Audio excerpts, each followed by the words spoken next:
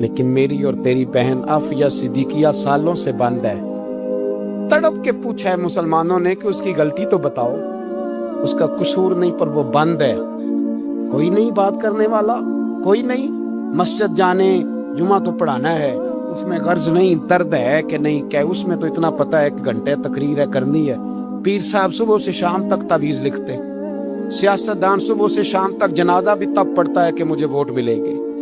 تاجر کہتا ہے بس دکان چلنی چاہیے، مر جائے میری طرف سے ساری دنیا، بس کرو، اس خول سے باہر نکلو۔ اے نوجوان مسلم، کبھی یہ تدبر بھی کیا تو نے، وہ کون سا گردوں ہے جس کا ہے تو ایک ٹوٹا ہوا تارا؟ تو نے سوچا ہی نہیں کبھی، تجھے کبھی خبر ہی نہیں ہوئی کہ یہ کس قدر بڑا کام تھا؟ میرے رسول پاک صلی اللہ علیہ وسلم کے غلاموں جاگو۔ جاؤں حضرت سعد بن ابی وقاص کے پاس، قادسیہ کی جنگ ہو رہی تھی، کافر بلا رہا تھا، آؤ اگر کوئی ہے تو آؤ، آؤ مقابلے میں۔ حضرت سعد بن ابی وقاص نے گھوڑے دوڑا دیے، دشت تو دشت ہیں، صحرا بھی نہ چھوڑے ہم نے، بحر ظلمات میں دوڑا دیے گھوڑے ہم نے۔ حضرت سعد بن ابی وقاص نے گھوڑے دوڑائے، آگے دریا آ گیا، کوئی پل نہیں، کوئی شے نہیں، اسلام کی عزت کا سوال ہے۔